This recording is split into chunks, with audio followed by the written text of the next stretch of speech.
Hi friends, நான் உங்கள் R V G. Welcome to our channel. இன்றைக்கி நம்ம வீடியோவில் என்ன பார்க்க போகிறோம்னா ரொம்ப டேஸ்ட்டான ஒரு சூப்பரான ஒரு ஈஸியாக ரொம்ப ஆல் டைம் எல்லாத்துக்கும் ஒரு ஃபேவரட்டான ரெசிபி, அதாவது சமோசா எப்படி செய்கிறதா வீடியோவில் பார்க்க போகிறோம். வாங்க வீடியோக்குள்ளே போகலாம். வீடியோக்குள்ளே போகிறதுக்கு முன்னாடி இன்னும் நம்ம சேனலை சப்ஸ்கிரைப் பண்ணாதவங்க மறக்காமல் சப்ஸ்கிரைப் பண்ணிவிட்டு பக்கத்தில் பெல் பண்ணி கிளிக் பண்ணிக்கோங்க. அப்போ தான் நான் போடுற வீடியோ நோட்டிஃபிகேஷன் வந்து உங்களுக்கு உடனே வரும். வாங்க வீடியோக்குள்ளே போகலாம். சமோசாவுக்கு வந்து ஃபஸ்ட்டு ஒரு மிக்சிங் பவுலில் வந்து ஒரு 1.5 கப் அளவு வந்து மைதா மாவு சேர்த்துக்கோங்க. 1.5 கப் அளவுனா 200 கிராம் அளவு வரும். 1.5 கப் அளவு மைதா மாவு, 1 டேபிள் ஸ்பூன் அளவு வந்து வனஸ்பதி, அதாவது டால்டா இருக்குல்ல, அதை வந்து 1 டேபிள் ஸ்பூன் அளவு ஆட் பண்ணிக்கோங்க. ஆட் பண்ணிவிட்டு கொஞ்சமாக நம்ம ஒரு 1/2 டேபிள் ஸ்பூன் அளவு வந்து ஓமம் இருக்குல்ல, அந்த ஓமத்தை வந்து நல்லா கையிலே இந்த மாதிரி நசிச்சு அதை வந்து கொஞ்சம் ஆட் பண்ணிக்கோங்க. ஆட் பண்ணிவிட்டு இப்போ வந்து நம்மளுக்கு தேவையான அளவு வந்து உப்பு ஆட் பண்ணிக்கிறலாம். உப்பு ஆட் பண்ணியாச்சு. இப்போ அதை வந்து நம்ம கையாலே நல்லா எல்லாத்தையும் நல்லா கலந்து விட்டுறலாம். கொஞ்சம் வீடியோ கொஞ்சம் லென்த்தாக தான் இருக்கும், அதாவது நம்மளுக்கு கரெக்டான அந்த ஸ்டெப் பை ஸ்டெப் பண்ணனால கொஞ்சம் வீடியோ லென்த்தாக தான் இருக்கும். என்னால் எவ்வளோ முடியுமோ அந்த அளவுக்கு நான் ஷார்ட் பண்ணியிருக்கேன். அந்த ஃபுல் வீடியோ கண்டிப்பாக பார்த்துருங்க. உங்களுக்கு பார்த்தா தான் கரெக்டான சமோசா வந்து எப்படி செய்கிறன்றது உங்களுக்கு தெரியும். இப்போ அந்த மாவை பிசைஞ்சாச்சு. இதில் வந்து 1 டேபிள் ஸ்பூன் அளவு வந்து ஆயில் சேர்த்துக்கலாம். ஆயில் ஏன் சேர்க்குறோம், அதான் வனஸ்பதி எதுக்கு சேர்த்தோம்னா நம்மளுக்கு வந்து அந்த மேலே இருக்க அந்த லேயர் வந்து நல்லா கிறிஸ்பியாக கிடைக்கும், அதனால தான். இப்போ எல்லாத்தையும் நல்லா மிக்ஸ் பண்ணியாச்சு. இப்போ வந்து நம்ம கொஞ்சம் கொஞ்சமாக தண்ணி தெளித்து அதை வந்து நல்லா ஒரு சாஃப்டான மாவாக நம்ம பிசைஞ்சு எடுத்துக்கலாம். கொஞ்சம் கொஞ்சமாக தெளித்து தண்ணி ஆட் பண்ணுங்கள். அப்போ தான் நம்மளுக்கு வந்து மாவு வந்து தண்ணி வந்து நம்மளுக்கு கரெக்டாக இருக்கும். நம்மளுக்கு வந்து தண்ணி கூடவும் கூடாது, குறையவும் கூடாது. நம்மளுக்கு கரெக்டாக இருக்கணும்னா கொஞ்சம் கொஞ்சமாக தண்ணி தெளித்து சேர்த்து மாவு வந்து நல்லா பிசைஞ்சு எடுத்துக்கோங்க. அதுங்களா மாவு வந்து இந்த மாதிரி நல்லா பிசைஞ்சு எடுக்கணும். இதை கொஞ்சமாக சாஃப்ட் பண்ணணும். அதாவது சாஃப்ட் பண்ணுறதுக்கு என்னென்னா 2 கையை வச்சு நல்லா அழுத்து கொடுத்து நம்ம வந்து பிசைக்கணும்.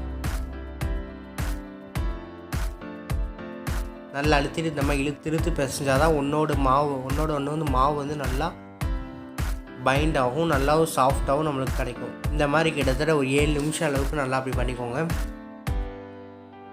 இப்போ வந்து நம்ம மாவை வந்து லைட்டாக ஆயில் அப்ளை பண்ணி நம்ம வந்து ஊற வச்சு எடுத்துடலாம்.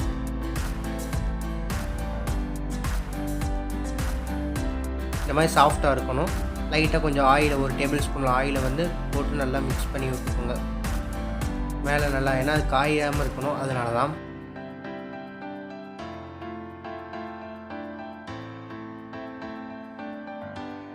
இப்போ அதை வந்து மூடி போட்டு கிட்டத்தட்ட ஒரு 1/2 மணி நேரம் அளவு ஊற வச்சிடலாம். அந்த டயத்தில் வந்து நம்ம வந்து மசாலா வந்து ரெடி பண்ணிக்கலாம். உள்ள ஸ்டஃப் பண்ணுறதுக்காக பொட்டேட்டோ மசாலா. பேனை ஹீட் பண்ணிவிட்டு ஒரு 1.5 டேபிள் ஸ்பூன் அளவு வந்து ஆயில் சேர்த்துக்கோங்க, குக்கிங் ஆயில்.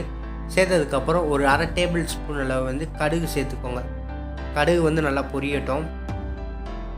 கடுகு பொரிஞ்சாதான் அதோட டேஸ்ட் வந்து நல்லாயிருக்கும். இப்போ கடுகு வந்து நல்லா பொரிஞ்சிச்சு. இந்த ஸ்டேஜில் வந்து நம்ம வெங்காயத்தை வந்து சின்னதாக கட் பண்ணி வச்சுருக்க ஒரு பெரிய வெங்காயத்தை அதை வந்து ஆட் பண்ணிக்கலாம். அந்த வெங்காயம் வந்து ஃபுல்லாக வதங்கக்கூடாது, ஜஸ்ட் அரைப்பாங்க, அதான் ஜஸ்ட் லைட்டாக வதங்கினா மட்டும் போதும். லைட்டாக வதங்கினதுக்கப்புறம் நம்ம வந்து மசாலா ஆட் பண்ணிக்கலாம். மஞ்சள் தூள், கரம் மசாலா, மல்லித்தூள், மிளகுத்தூள், சீரகத்தூள், அப்புறம் மிளகாய்த்தூள், இது எல்லாத்தையும் ஒரு 1/2 டேபிள் ஸ்பூன் அளவு ஆட் பண்ணிக்கோங்க. சில்லி பவுட்ரு மட்டும் 1 டேபிள் ஸ்பூன் அளவு வந்து ஆட் பண்ணிக்கோங்க. இப்போ ஆட் பண்ணதுக்கப்புறம் லைட்டாக கொஞ்சம் நம்ம வந்து தண்ணி ஆட் பண்ணிக்கலாம். ஏன்னா அந்த மசாலா வந்து கொஞ்சம் பைண்ட் ஆகணும் அந்த உருளைக்கிழங்குல, அதனால தான். இந்த மாதிரி தண்ணியாக பண்ணிக்கோங்க. தண்ணியாக பண்ணதுக்கப்புறம் ஒரு 30 செகண்ட் அளவு நல்லா கொதிக்கட்டும். கொதிச்சதுக்கப்புறம் நான் வந்து உருளைக்கிழங்கை ஒரு 3 உருளைக்கிழங்கு சின்ன மீடியம் சைஸான உருளைக்கிழங்கை வந்து 2 விசில் விட்டு குக்கரில் வேக வச்சு நல்லா மசிச்சு எடுத்துருக்கேன். ரொம்ப மசிச்சிடாதீங்க, லைட்டாக 1-2 கட்டிக்கு இருந்தால் தான் சாப்பிட்றதுக்கு நல்லாயிருக்கும். இப்போ அதை போட்டு நல்லா மிக்ஸ் பண்ணி விட்டுக்கோங்க. அந்த மசாலாவோட ஈவனாக நல்லா பைண்ட் ஆகணும், அந்தளவுக்கு நல்லா மிக்ஸ் பண்ணி விட்டுக்கோங்க. இப்போ உருளைக்கிழங்கு தேவையான லைட்டாக உப்பு ஆட் பண்ணிக்கோங்க. ஆட் பண்ணிவிட்டு கொஞ்சமாக கொத்தமல்லி தழையும் ஆட் பண்ணிக்கோங்க அந்த ஃப்ளேவருக்காக. இதை வந்து 1 நிமிஷத்து அளவுக்கு நல்லா வேகட்டும். லைட்டாக தண்ணியை தெளித்து கூட கொஞ்சம் வேக விட்டுக்கோங்க. பார்த்தீங்களா, லைட்டாக நான் தண்ணி தெளித்து கொஞ்சம் வேக விட்டுருக்கேன். பார்த்தீங்களா, இப்போ மாவு வந்து நம்ம ஓப்பன் பண்ணிக்கலாம். ஓப்பன் பண்ண மாவு வந்து பார்த்திங்கன்னா இருந்ததை விட இப்போ நல்லா சாஃப்டாக இருக்குது. இப்போ நம்ம மாவை ஏன் ஊற வைக்கிறோம் அப்படின்னா நம்மளுக்கு மாவு வந்து கொஞ்சம் நல்லா லூஸ் ஆகி நம்மளுக்கு வந்து சாஃப்டாக கிடைக்கும். அதனால தான். இப்போ இதை வந்து நல்லா இப்போ அமுத்தி விட்டுக்கோங்க. இப்போ இந்த மாவை வந்து இந்த மாதிரி நல்லா ரோல் பண்ணிவிட்டு இப்போ அதை வந்து நம்ம கத்தியை வச்சு சின்ன சின்ன பீசஸாக நம்ம வந்து கட் பண்ணிக்கிறலாம். இப்போ வந்து 200 கிராம் மாவில் வந்து கிட்டத்தட்ட எனக்கு வந்து 12 சமோசா கிட்ட கிடைக்கும். அதனால் 200 கிராம் மாவை வந்து நீங்கள் கனெக்ட் பண்ணி உங்களுக்கு எத்தனை சமோசா வேணுமோ அளவெல்லாம் கொஞ்சம் கூட்டிக்கோங்க. அவ்வளோதான். அந்த மாதிரி நல்லா நல்லா ஒன்று மேலே ஒன்று வந்து நல்லா இழுத்து விட்டுக்கோங்க. இந்த மாதிரி மேலே இருக்கிற கீழே இருக்கிற மேலே அப்படியே மடிச்சு விட்டுக்கிட்டு லைட்டாக ஒரு கோலி மாதிரி பிடிச்சிக்கோங்க. அவ்வளோதான். இப்போ இந்த உருண்டையை வந்து நம்ம நல்லா உருட்டி எடுத்துக்கலாம். கொஞ்சம் ஆயிலை வந்து இப்போ அப்ளை பண்ணிக்கலாம். அப்ளை பண்ணதுக்கப்புறம் நல்லா தேய்ச்சி விட்டுக்கோங்க. எல்லா பக்கமும் அந்த ஆயில் ஸ்ப்ரெட் ஆகிற மாதிரி நல்லா தேய்ச்சி விட்டுக்கோங்க. இந்த மாதிரி நல்லா உருட்டிட்டு அந்த பூரி கட்டையில் கொஞ்சம் ஆயிலை வந்து நல்லா அப்ளை பண்ணி விட்டுக்கோங்க. அப்ளை பண்ணதுக்கப்புறம் இப்போ வந்து நம்ம பூரி கட்டையை வச்சு நல்லா உருட்டி எடுத்துக்கலாம். கரெக்டாக ஸ்டெப்பை வந்து கரெக்டாக ஃபாலோ பண்ணி பண்ணுங்கள். அப்போ தான் நம்ம உங்களுக்கு வந்து பர்ஃபெக்டான சமோசா கிடைக்கும். நீங்கள் இந்த மாதிரி உருண்டையை வந்து நம்ம உருட்டக்கூடாது. சமோசாவுக்கு இந்த மாதிரி ஒரே டைரெக்ஷனில் மட்டும்தான் நம்ம உருட்டிக்கிட்டே தான் இருக்கணும். பார்த்திங்களா, இந்த மாதிரி நல்லா உருட்டி எடுத்துக்கோங்க. நல்லா நீளமாக இருக்கணும். நீங்கள் உருண்டையை உருட்டிங்களா அதுவும் பண்ணலாம். அதுக்கு வந்து வேற மாதிரி மடிக்கலாம். நீங்கள் இந்த மாதிரியே பண்ணிக்கோங்க. கட் பண்ணிவிட்டு இந்த மாதிரி ஒரு பீஸ் எடுத்துக்கோங்க. எடுத்து இந்த மாதிரி லைட்டாக ஒரு பக்கம் மடக்குங்க. ஃபஸ்ட்டு மடக்கிட்டு லைட்டாக தண்ணி அப்ளை பண்ணிக்கோங்க. அப்ளை பண்ணிவிட்டு இதை வந்து நல்லா அப்படியே அமுத்தி விட்ருங்க. அப்போ தான் நம்மளுக்கு வந்து ஸ்டஃபிங் வந்து வெளில வராது. இந்த மாதிரி நல்லா அமுத்தி விடுங்க. அமுத்தியாச்சு. இதை வந்து இப்படி திருப்பிக்கோங்க. திருப்பினதுக்கப்புறம் உள்ளே வந்து நம்ம ஸ்டஃபிங்கை வச்சிடலாம். ஸ்டஃபிங் வந்து ரொம்ப ஹீட்டாக இருக்க வேணாம். லைட்டாக ஹீட்டாக இருந்தால் போதும். இல்லை நல்லா ஆறுனதுக்கப்புறம் கூட வச்சுக்கோங்க.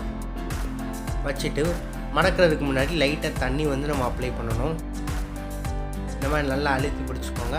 லைட்டாக அழுத்தி பிடிச்சதுக்கப்புறம் லைட்டாக தண்ணியை வந்து அப்ளை பண்ணிக்கலாம். எல்லா பக்கமும் நல்லா தண்ணி அப்ளை பண்ணிக்கோங்க. அப்ளை பண்ணிவிட்டு கொஞ்சம் கொஞ்சமாகவும் நல்லா அந்த மாதிரி ஸ்டஃபிங் வந்து வெளில வராமல் லைட்டாக இழுத்து விட்டு அப்படியேவும் மடிச்சு விட்ருங்க. நல்லா மடிச்சுக்கோங்க. இல்லாட்டி ஆயிலில் போட்டதுக்கப்புறம் நம்மளுக்கு வந்து அந்த விரிசல் விட்டு நம்மளுக்கு வந்து அது ஸ்டஃபிங் வந்து வெளில வந்துடும். தண்ணியை வச்சு விட்டிங்களா நல்லா நமக்கு வந்து ஸ்டிப்பாக நல்லா நின்றுக்கிறோம். அந்த விரிசல் வந்து விட்டு நம்மளுக்கு வந்து ஸ்டஃபிங் வந்து வெளில வராது. நல்லா அமுத்தி விட்டுக்கோங்க. சமோசா ஷேப் வந்து இப்போ நம்மளுக்கு வந்து கிடச்சிருச்சு. இதை வந்து ஆயிலை வந்து நல்லா மீடியமாக ஹீட் பண்ணிக்கோங்க. ஃபுல்லாக வச்சிங்கன்னா நம்மளுக்கு வந்து வெள்ளை கலர் வந்துடும். ஆனால் உள்ளே வேகாது. ஆயில் வந்து இந்த அளவுக்கு நல்லா ஹீட்டாக இருக்கணும். ஹீட்டாக இருக்கிறது இப்போ நம்ம வந்து போட்டு எடுத்துக்கலாம். ஆயிலில் போட்டு கிட்டத்தட்ட ஒரு 30லேருந்து 1 நிமிஷம் கழித்து நல்லா திருப்பி விட்டுக்கோங்க. நீங்கள் அப்படியே உடனே திருப்பினீங்கன்னா உங்களுக்கு வந்து ஸ்டஃபிங் வந்து இந்த கரண்டி பட்டு அது வந்து வெளில வந்துடும். அதனால தான் லைட்டாக அசம்பிள் பண்ணிக்கோங்க. அவ்வளோதான். அதுக்கப்புறம் நீங்கள் வந்து 1 நிமிஷம் கழித்து நல்லா திருப்பி விட்டுக்கோங்க. இப்போ வந்து நம்ம திருப்பி போட்டுடலாம். பார்த்தீங்களா, நம்மளுக்கு வந்து ஸ்டஃபிங் வந்து வெளில வரல. ஏன்னா நம்ம வந்து நல்லா ஒட்டியாச்சு. அதனால் வந்து ஸ்டஃபிங் வந்து வெளில வர வாய்ப்பு இல்லை. ஃபஸ்ட்டு ஒரு இது போட்டப்போ எனக்கு வந்து ஸ்டஃபிங் வந்து வெளில வந்துருச்சு. அதுக்கப்புறம் நான் வந்து நல்லா அமுத்தி நல்லா தண்ணியை வச்சு எடுத்து போட்டனால எனக்கு வந்து ஸ்டஃபிங் வந்து அடுத்து வந்து வெளில வரல. சமோசா வந்து செம்மையாக நம்மளுக்கு வந்து சூப்பராக ரெடி ஆகிடுச்சு. இதை அப்படியே நம்ம சர்வ் பண்ணிடலாம். இதுக்கு சட்னி வந்து நான் அடுத்த வீடியோ வந்து நான் போடுறேன். மின்ட்டு சட்னின்னு சொல்லுவாங்க. அதை வச்சு நம்ம வந்து சர்வ் பண்ணி சாப்பிட்டோம்னா டேஸ்ட்டு வந்து வேறு லெவலாக இருக்கும். இதுக்கு வந்து நீங்கள் டொமேட்டோ கெச்சப் வச்சு சாப்பிடுங்க. அவ்வளோதான் ஃப்ரெண்ட்ஸ், நம்மளோட ரொம்ப டேஸ்ட்டான ஒரு சூப்பரான ஈவினிங் ஸ்நாக்ஸ் ரெசிபி, அதாவது சமோசா வந்து ரெடி பண்ணிட்டோம். இதை கண்டிப்பாக வீட்டில் ட்ரை பண்ணி பார்த்துட்டு ஃபீட்பேக்கை மறக்காமல் கமெண்ட் பாக்ஸில் கமெண்ட் பண்ணுங்கள். இந்த வீடியோ உங்களுக்கு பிடிச்சிச்சுன்னா லைக் பண்ணுங்கள், ஷேர் பண்ணுங்கள், கமெண்ட் பண்ணுங்கள். மறக்காமல் உங்கள் ஃப்ரெண்ட்ஸ்க்கு ஷேர் பண்ணி நம்ம சேனலை சப்ஸ்கிரைப் பண்ண சொல்லுங்கள்.